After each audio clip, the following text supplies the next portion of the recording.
Hello everyone, welcome back to Easy Technical Education.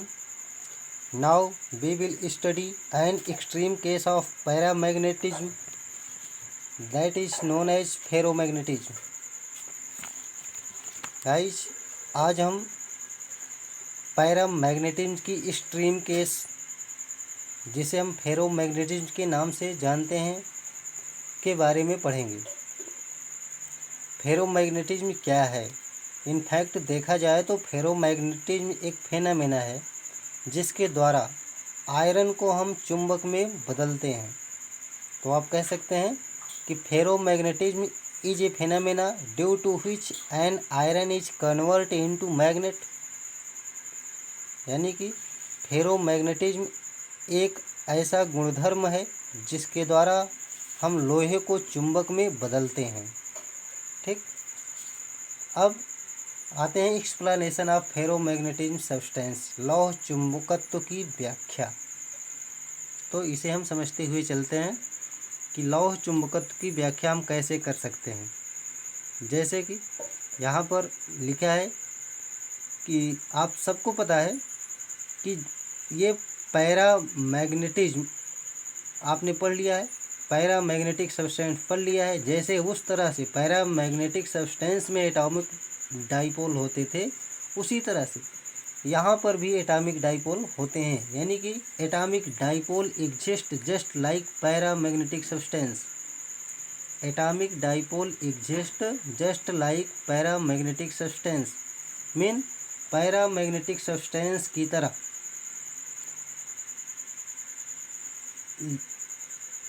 Ferromagnetic substance में भी atomic dipole होते हैं। Ferromagnetism is an extreme case of paramagnetism. Ferromagnetic material are partially filled matter are atoms.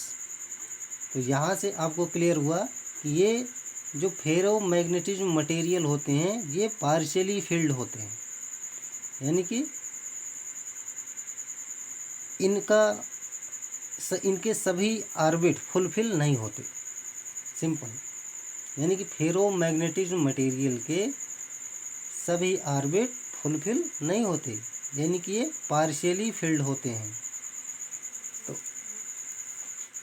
इसका मतलब क्या हुआ कि जब ये पार्शियली फिल्ड होंगे तो ये क्या करेंगे, तब ये यानी कि these atoms create a specific effective area. ये एटम्स आपस में मिलकर एक स्पेसिफिक इफेक्टिव एरिया बनाते हैं। Whose have net magnetic movement, जिसके पास नेट मैग्नेटिक मूवमेंट होता है, यानी कि कुछ न कुछ मैग्नेटिक मूवमेंट होता है। This area is known as domain. इस एरिया को हम क्या बोलते हैं? डोमेन। इसे एक बार फिर से समझते हैं कि ferromagnetic materials are partially filled materials या पार्शियली फिल्ड एटम्स। आप इसको इस तरह से भी कह सकते हैं कि in ferromagnetic materials the atoms are partially filled. Ferromagnetic material के जो एटम होते हैं वो पार्शियली फिल्ड होते हैं, आंशिक रूप से भरे रहते हैं, पूर्णतया नहीं भरे होते। तो ये जो आंशिक रूप से भरे हुए रहते हैं ये एटम्स क्या करते हैं कि ये एटम एक स्पेसिफिक इफेक्टिव एरिया बनाते हैं। ये कैसे स्पेसिफिक इफेक्टिव एरिया होती है? यानी कि इसके पास कुछ न कुछ मैग्नेटिक मूवमेंट होता है। तो यही जो एरिया है इसी को हम बोलते हैं डोमेन। अब बात समझ में आई? यानी कि ये जो फेरोमैग्नेटिक मटेरियल होते हैं इनमें आप कह सकते हैं कि डोमेन पाए जाते हैं। अब डोमेन की खासियत क्या है कि डोमेन के पास अपना एक मैग्नेटिक मूवमेंट होता है। इतना क्लियर हुआ? यानी कि फेरोमैग्नेटिक यानी लौह चुंबकत्व या लौह चुंबकीय पदार्थ में जो डोमेन पाया जाता है उस डोमेन के पास मैग्नेटिक मूवमेंट होता है। अब इस लौह चुंबकत्व को समझने से पहले आपको पैरामैग्नेटिक मटेरियल समझना जरूरी है। क्यों? इससे आपका कॉन्सेप्ट एकदम से क्लियर हो जाएगा। आप लोगों ने इसे पढ़ लिया है, ये पैरामैग्नेटिक मटेरियल है, जिसमें आपने देखा था कि अच्छा इतना तो सबको पता है कि जितने भी ये मेटल्स होते हैं इन सब के पास एक डाइपोल होता है। तो ये जो पैरामैग्नेटिक मटेरियल्स हैं इनका मैग्नेटिक मूवमेंट आपने देखा था कि जितने भी एटम होते हैं सबका मैग्नेटिक मूवमेंट अलग अलग डायरेक्शन में होता है सबका। जैसे इसका इस डायरेक्शन में है, इस दूसरे वाले का ऊपर, फिर इधर, फिर नीचे की तरफ, इस तरह से जितने भी एटम्स होते हैं। आपको ये भी पता है कि एक किसी पदार्थ में बहुत सारे एटम होते हैं, तो जितने एटम होते हैं सबके पास अपना अलग अलग मैग्नेटिक मूवमेंट होता है। मैग्नेटिक मूवमेंट को हम Pm से डिनोट कर रहे हैं। तो यहाँ पर देखिए पैरामैग्नेटिक मटेरियल में क्या होता है कि almost all atoms cancel out each others magnetic movement. Almost all atoms cancel out each others magnetic movement, यानी कि पैरामैग्नेटिक मटेरियल के जो एटम होते हैं ये लगभग एक दूसरे का मैग्नेटिक मूवमेंट कैंसिल कर देते हैं। But some are in same direction, लेकिन कुछ एटम के ये मैग्नेटिक मूवमेंट जो हैं वो एक ही दिशा में होते हैं। जैसे देखिए ज़्यादातर यहाँ पर देखिए, जैसे ये इस डायरेक्शन में है तो यहाँ पर ये एक दूसरे को कैंसिल कर दिया, ये ऊपर है ये नीचे एक दूसरे को कैंसिल कर दिया, इसकी डायरेक्शन इधर है इसकी इधर, एक दूसरे को कैंसिल कर दिया। इस तरह से आप देखेंगे कि ज़्यादातर मैग्नेटिक मूवमेंट एक दूसरे को कैंसिल आउट कर रहे हैं। बट कुछ ऐसे भी एटम्स मिल जाते हैं जिनकी मैग्नेटिक मूवमेंट की डायरेक्शन सेम होती है। जैसे देखिए जो भी कैंसिल आउट नहीं हुई हो, यहाँ पर देख लेते हैं, जैसे सपोज कर लीजिए ये और ये इनकी डायरेक्शन सेम है। तो इस तरह से कुछ बचे रहते हैं, क्योंकि किसी पदार्थ में बहुत सारे एटम्स होते हैं तो कुछ एटम्स बचे रहते हैं जिनकी मैग्नेटिक मूवमेंट सेम डायरेक्शन में होती है। इसलिए जो पैरामैग्नेटिक मटेरियल थे वो वीकली मैग्नेटाइज होते थे। आप इसे पढ़ चुके हो, यानी so there will be weak magnetism, यानी कि पैरामैग्नेटिक मटेरियल इसलिए वीक मैग्नेटाइज होते थे। इतना कॉन्सेप्ट क्लियर हुआ। अब हमें बात करनी है फेरोमैग्नेटिक मटेरियल की। तो फेरोमैग्नेटिक मटेरियल, सबसे पहली चीज़ ये जो फेरोमैग्नेटिक मटेरियल है ये मेटल्स में ही, यानी कि मेटल्स ही होते हैं। फेरोमैग्नेटिक मटेरियल क्या होते हैं? मेटल होते हैं। तो आपको मेटल की क्वालिटी पता है कि मेटल क्या होते हैं, यानी कि मेटल जनरली आप जानते हो कि मेटल आर इलेक्ट्रॉन डोनर।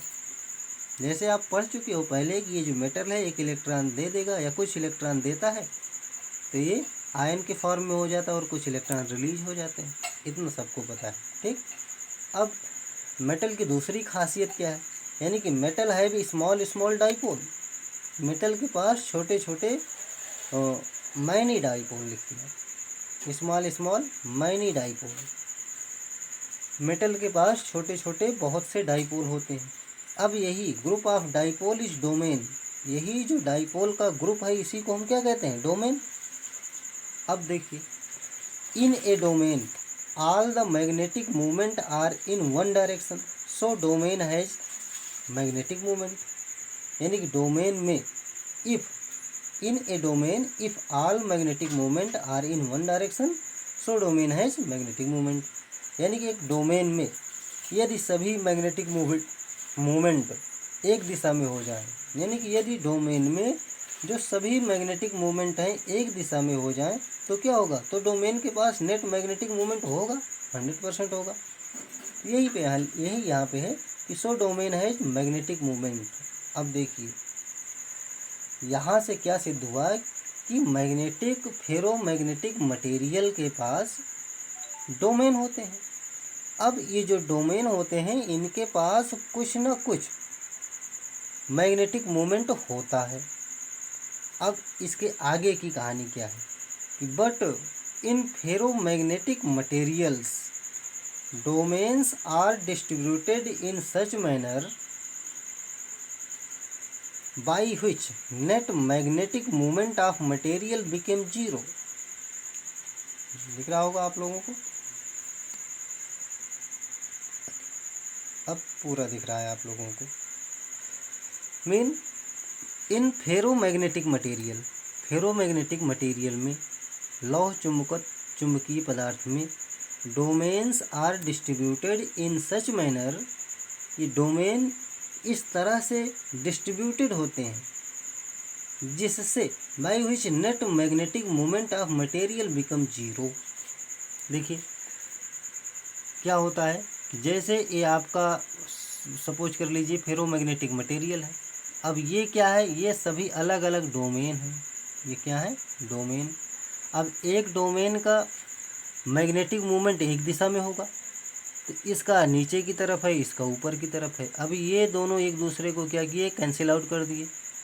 फिर ऊपर वाला नीचे वाले को कैंसिल कर दिया। मतलब कि नेट मैग्नेटिक मोमेंट क्या हो रहा है, जीरो हो रहा है। यही इसकी सबसे खास पहचान है कि ये जो फेरोमैग्नेटिक मटेरियल होते हैं इनके डोमेन के पास मैग्नेटिक मोमेंट होता है, जबकि फेरोमैग्नेटिक मटेरियल के पास टोटल मैग्नेटिक मोमेंट जीरो हो जाता है, यानी कि टोटल मैग्नेटिक मोमेंट कुछ नहीं रहता। ठीक, अब देखिए अब होगा क्या, जब फेरोमैग्नेटिक मटेरियल के पास अपना खुद का मैग्नेटिक मोमेंट नहीं रहता, तो अगर हम इस फेरोमैग्नेटिक मटेरियल को किसी चुंबकीय क्षेत्र में अगर रख दें तो क्या होगा, तो ये जो फेरोमैग्नेटिक मटेरियल के जो डोमेन है ये अपने आप को एडजस्ट करने लगेंगे और एडजस्ट होकर ये एक डायरेक्शन में हो जाएंगे। तो होगा क्या, देखिए इसे, if we apply external magnetic field then all domains become in one direction, this material became strong magnetised. यदि हम बाहरी चुंबकीय क्षेत्र अप्लाई करते हैं तब डोमेन, ये सारे डोमेन एक दिशा में हो जाते हैं, यानी कि सारे डोमेन का जो मैग्नेटिक मोमेंट है, all domains magnetic moment become in one direction. यहाँ पे लिख लीजिएगा magnetic moment PM, all domains magnetic moment become in one direction, this material become strong magnetise. तब पदार्थ बहुत ज़्यादा चुंबकित हो जाता है, यानी कि बहुत शक्तिशाली चुंबक बन जाता है। अब क्या होगा, जैसे अभी तक आपने सभी पदार्थों में पढ़ा कि ये इनके एक्सटर्नल मैग्नेटिक फील्ड हटा लें, जैसे पैरामैग्नेटिज्म और डायामैग्नेटिज्म आपने पढ़ा कि एक्सटर्नल मैग्नेटिक फील्ड अगर हम हटा लेते हैं तो मैग्नेटाइजेशन ख़त्म हो जाता था। बट यहाँ पे if we remove the magnetic field then it itself behave like a magnet. अगर हम बाहरी चुंबकीय क्षेत्र को हटा भी लेते हैं तो भी ये पदार्थ चुंबक की तरह व्यवहार करने लगेगा, यानी कि चुंबक बन जाएगा। इसके उदाहरण क्या है, जैसे आपके Fe है, Ni है, CrO2 है, ETC। ये वैसे सबसे बेस्ट एग्जांपल हम Fe ही लेते हैं, आयरन को ही लेते हैं, यानी कि आयरन को हम चुंबक बना देते हैं। आर्टिफिशियल मेथड में मैंने बताया था कि मैग्नेट कैसे बनाया जाता है। आप लोगों को वहाँ पे सिखाया गया था कि हम किसी सोलेनाइड के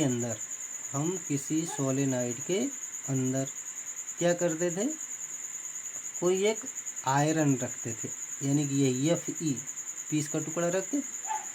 अब यहाँ पे करंट इंटर कराते थे तो ये जो मैग्नेटिक फील्ड लाइन है N to S मूव करती थी, तो ये ज़्यादा से ज़्यादा इस मटेरियल से मूव करेगी। अब इस मटेरियल के पास बहुत सारे डोमेन हैं, ये डोमेन है, बहुत सारे डोमेन हैं। तो इन सभी डोमेन के पास आपको पता है कि अपना अपना मैग्नेटिक मोमेंट होता है, बट अगर इनको फ्री रखा जाए तो इनका मैग्नेटिक मोमेंट यानी कि नेट मैग्नेटिक मोमेंट जीरो हो जाता है, क्योंकि सभी डोमेन एक दूसरे के मैग्नेटिक मोमेंट को कैंसिल कर देते हैं। लेकिन जब हम यहाँ पर बाहरी चुंबकीय क्षेत्र लगा दिए तो क्या होगा कि इसके जो डोमेन हैं वो एक ही दिशा में व्यवस्थित हो जाएंगे, यानी कि डोमेन्स जितने डोमेन्स हैं सबका मैग्नेटिक फील्ड एक ही डायरेक्शन में हो जाएगा।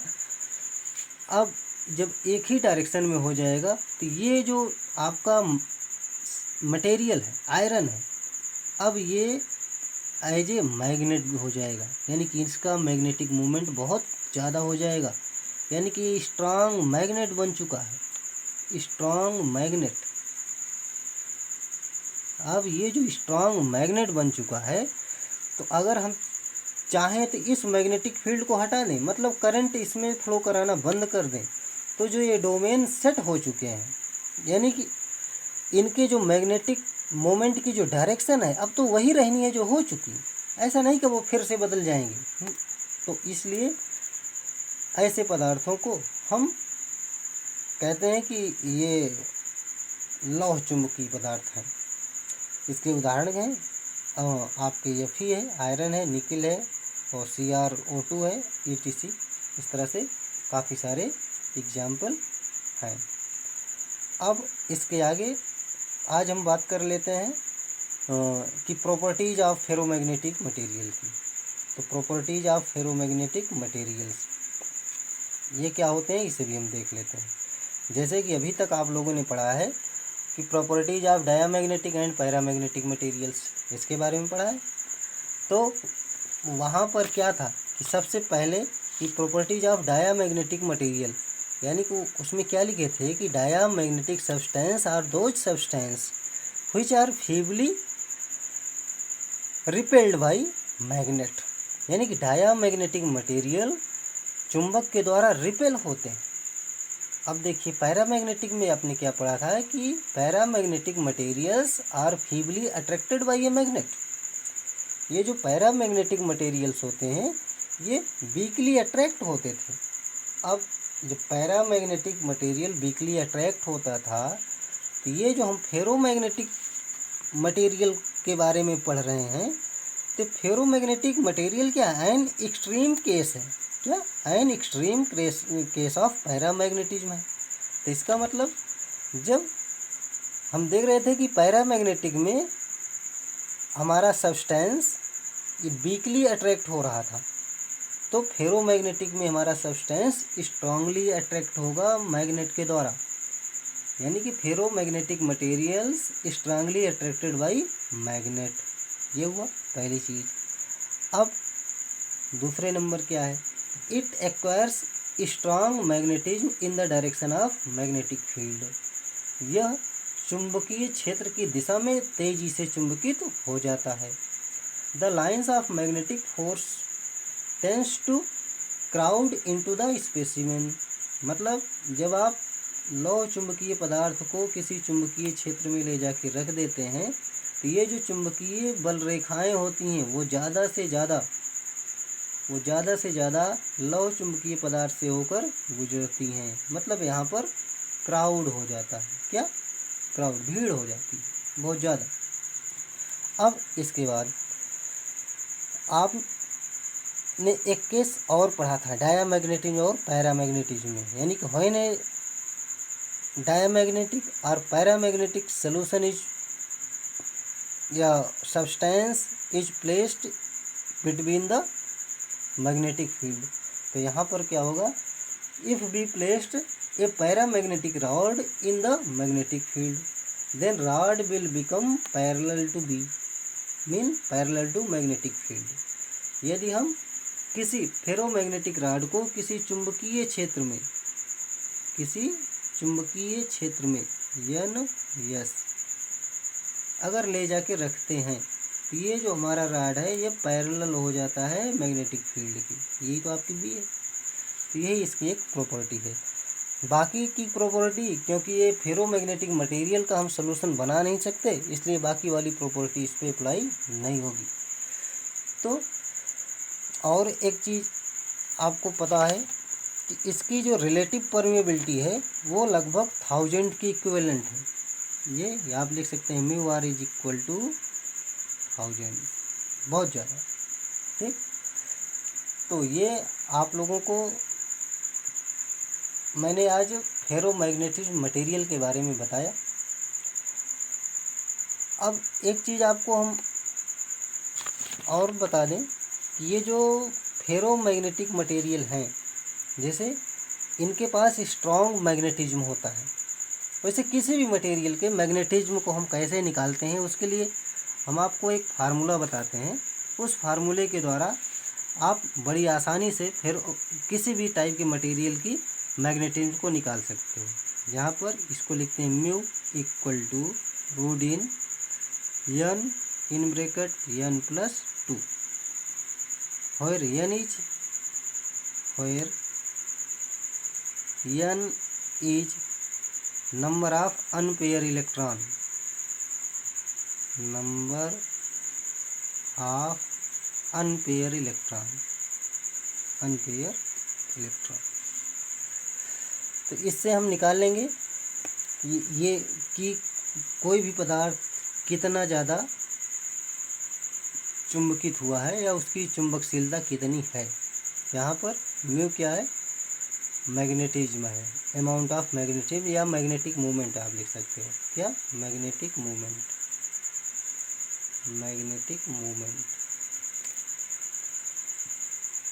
ये आप इससे निकालकर आसानी से आप बता सकते हैं कि पैरामैग्नेटिक और फेरोमैग्नेटिक में मतलब कौन सा पैरामैग्नेटिक है कौन सा फेरोमैग्नेटिक है। अगर यही पूछता है तो आप उसकी मैग्नेटिक मूवमेंट निकाल लेना, तो जिसका मैग्नेटिक मूवमेंट ज़्यादा होगा वो फेरोमैग्नेटिक मटेरियल होगा। सिंपल सी बात है। तो मुझे उम्मीद है कि आप लोगों को ये आज फेरोमैग्नेटिज्म या फेरोमैग्नेटिक सब्सटेंस के बारे में ठीक से समझ में आया है। अगर आपको ये वीडियो पसंद आया है तो आप इसे लाइक, सब्सक्राइब और शेयर करना ना भूलें। Thank you, thanks for watching.